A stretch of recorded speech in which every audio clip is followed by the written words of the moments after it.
আসসালামু আলাইকুম। রাতের শীর্ষ সংবাদে স্বাগত জানাচ্ছি আমি সুমনা সুমা। জীবিকার তাগিদে ছুটি হাতে রেখেই ঢাকায় ফিরছেন কর্মজীবীরা।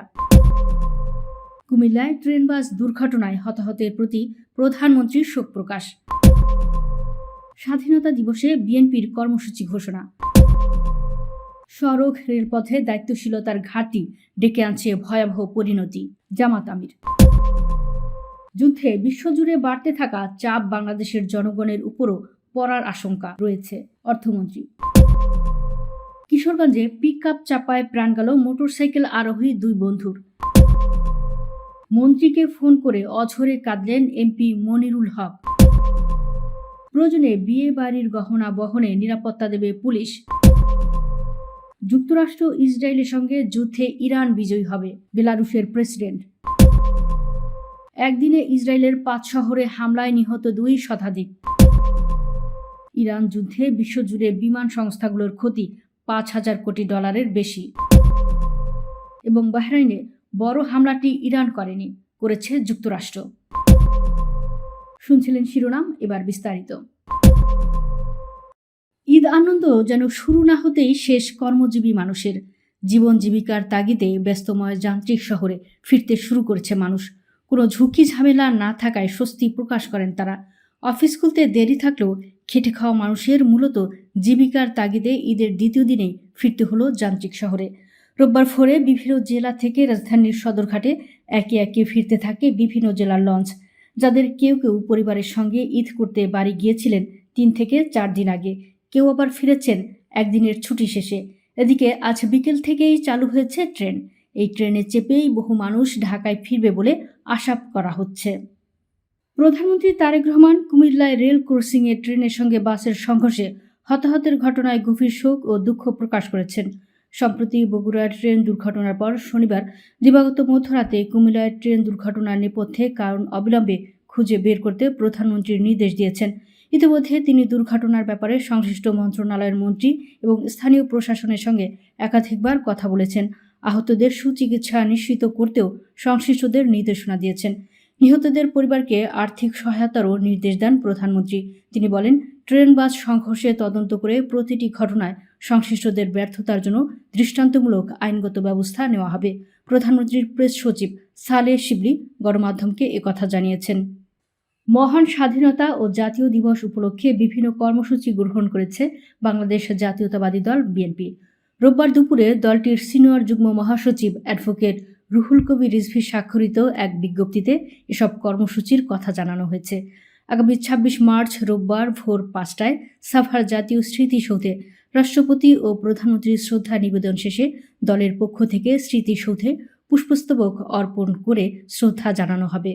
পরে ঢাকায় ফিরে মহান স্বাধীনতার ঘোষক ও সাবেক রাষ্ট্রপতি শহীদ জিয়াউর রহমান বীর উত্তমের মাজার এবং সাবেক প্রধানমন্ত্রী মরহুমা বেগম খালেদা জিয়ার কবরে পুষ্পস্তবক অর্পণ ও ফাতেহা পাঠ করবেন দলের জাতীয় নেতৃবৃন্দ ও সর্বস্তরের নেতাকর্মীরা। একই দিন মাজার প্রাঙ্গণে জাতীয়তাবাদী ওলামা দলের উদ্যোগে দোয়া অনুষ্ঠিত হবে। 26 মার্চ ভোর 6টায় নয়াপল্টনস্থ বিএনপি কেন্দ্রীয় কার্যালয় সহ দেশব্যাপী সব দলীয় কার্যালয়ে জাতীয় ও দলীয় পতাকা উত্তোলন করা হবে। আগামী 25 মার্চ বুধবার বেলা 2:30টায় রাজধানীর রমনাস্থ ইঞ্জিনিয়ার্স ইনস্টিটিউশন মিলনায়তনে আলোচনা সভার আয়োজন করেছে বিএনপি।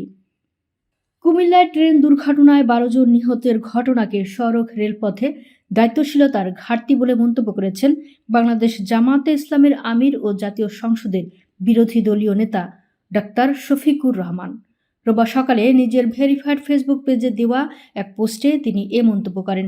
জামাত আমির বলেন, কুমিল্লার ট্রেন বাস সংঘর্ষে 12 জন এবং ফেনীতে পৃথক সড়ক দুর্ঘটনায় আরও 3 জনের প্রাণহানির ঘটনায় আমি গভীরভাবে শোকাহত।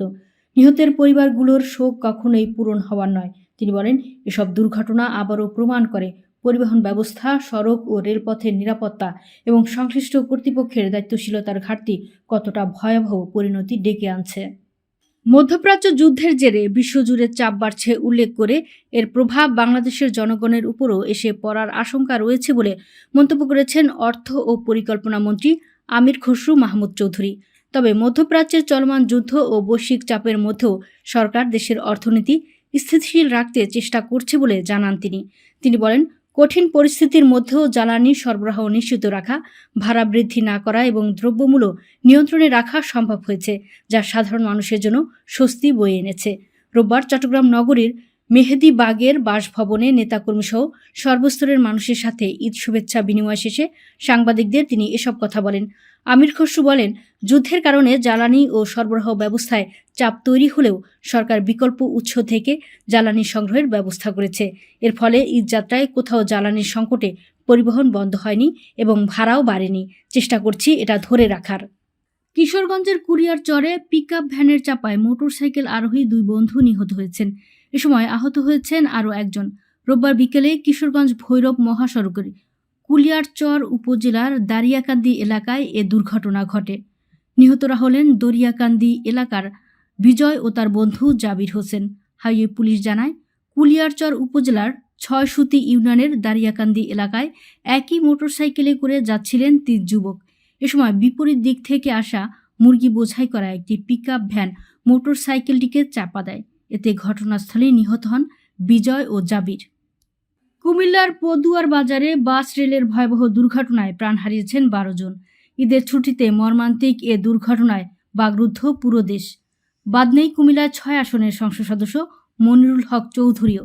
রেলমন্ত্রী শেখ রবিউল আলমকে ফোন করে তার অঝরে কান্নার দৃশ্য রীতিমতো ঝড় তুলেছে দেশজুড়ে। রোববার সকাল 10টার দিকে সিঙ্গাপুরে চিকিৎসাধীন মনিরুল হক রেলমন্ত্রীকে ফোন করেন। তাদের এই কথোপকথনের একটি ভিডিও মনিরুল হক চৌধুরীর ভেরিফাইড ফেসবুক পেজে পোস্ট করা হয়। ভিডিওটিতে দেখা যায়, কান্নাজড়িত কণ্ঠে তিনি মন্ত্রীকে দ্রুত ঘটনাস্থল পরিদর্শনের অনুরোধ জানান এবং নিজের চিকিৎসা শেষ করে দ্রুত দেশে ফেরার কথাও জানান। পবিত্র রমজান ও ঈদের সময় অর্থ ও পণ্য আনা নেওয়ায় সহযোগিতার পর এবার বিয়েবাড়ির গহনা বহনে নিরাপত্তা দেওয়ার কথা জানিয়েছেন ঢাকা মহানগর গোয়েন্দা পুলিশের প্রধান অতিরিক্ত পুলিশ কমিশনার মোহাম্মদ শফিকুল ইসলাম। রোববার ডিএমপির মিডিয়া সেন্টারে আয়োজিত এক ব্রিফিংয়ে তিনি এ তথ্য জানান। ঈদে বাড়ি যাওয়া কেউ থানায় স্বর্ণালংকার রেখেছেন কিনা ডিবি প্রধান বলেন, এটা আমরা জানি না।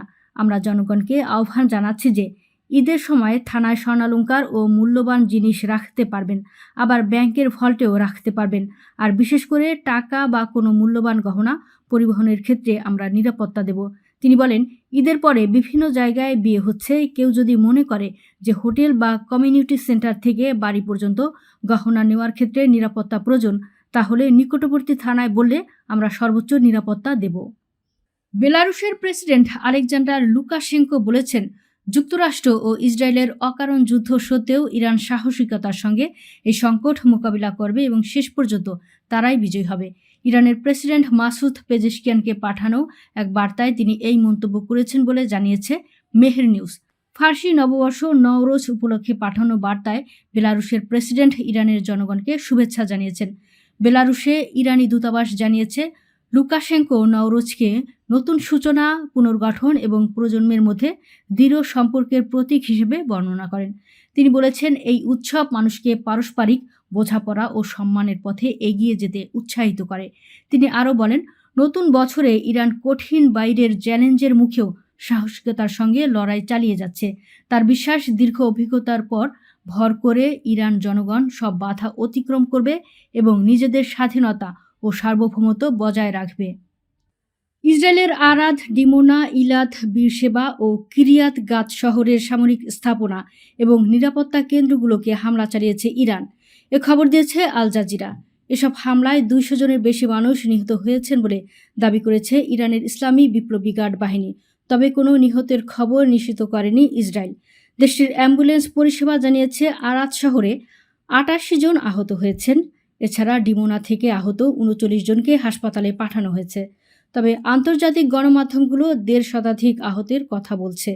এছাড়া কুয়েতের আলী আল সালেম ঘাঁটি এবং সংযুক্ত আরব আমিরাতের আল মিনহাত ও আল ধাফরা ঘাঁটিতেও হামলা চালিয়েছে বলে দাবি করেছে আইআরজিসি। বাংলাদেশ সময় শনিবার দিবাগত রাতে এসব হামলা চালানো হয়। এই হামলার পর প্রথমবারের মতো ইরানের হামলার ভয়াবহতা স্বীকার করেছেন খোদ ইসরায়েলি প্রধানমন্ত্রী বেনিয়ামিন নেতানিয়াহু। ইরানের বিরুদ্ধে যুক্তরাষ্ট্র ইসরায়েলের চলমান যুদ্ধে বিশ্বজুড়ে বড় ধাক্কা খেয়েছে বিমান শিল্প। বিশ্বের শীর্ষ 20টি তালিকাভুক্ত বিমান সংস্থার বাজার মূল্য প্রায় 53 বিলিয়ন বা 5,000 $300 কমে গেছে বলে জানিয়েছে ব্রিটিশ পত্রিকা ফাইন্যান্সিয়াল টাইমস। ব্রিটিশ এই সংবাদ মাধ্যমটির প্রতিবেদনে বলা হয়েছে, করোনা মহামারীর পর এবারই সবচেয়ে বড় সংকটে পড়েছে বিমান শিল্প। যুদ্ধের কারণে উপসাগরীয় অঞ্চলের গুরুত্বপূর্ণ হাব বিমানবন্দরগুলোতে কার্যক্রম ব্যাহত হয়েছে ও অনেক ফ্লাইট বন্ধ রাখতে বাধ্য হয়েছে সংস্থাগুলো। প্রতিবেদনে আরও বলা হয়েছে, যুদ্ধ চতুর্থ সপ্তাহেও গড়ানোর সঙ্গে সঙ্গে জ্বালানি সংকটের আশঙ্কা নিয়ে সতর্কতা জারি করেছেন বিমান সংস্থাগুলোর শীর্ষ কর্মকর্তারা।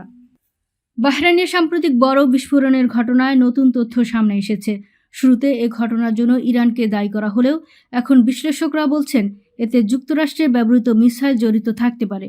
গত 9 মার্চ ভোরে রাজধানীর মানামার কাছে সিত্রা এলাকায় শক্তিশালী বিস্ফোরণ ঘটে। এতে অন্তত 32 জন আহত হন এবং আশেপাশের বাড়িঘর ক্ষতিগ্রস্ত হয়। প্রথমে যুক্তরাষ্ট্র ও বাহরাইন জানায় ইরানের একটি ড্রোন হামলার কারণে এই বিস্ফোরণ হয়েছে। তবে পরে জানা যায় ওই রাতে আকাশ প্রতিরক্ষায় প্যাট্রিয়ট মিসাইল ব্যবহার করা হয়েছিল। বাহরাইন বলেছে মিসাইলটি ইরানি ড্রোন প্রতিহত করতে ব্যবহার করা হয়। তবে বিশ্লেষকদের ধারণা এই মিসাইল থেকেই বিস্ফোরণ ঘটতে পারে। দর্শক, ভিডিওটি শেষ পর্যন্ত দেখার জন্য আপনাকে অসংখ্য ধন্যবাদ।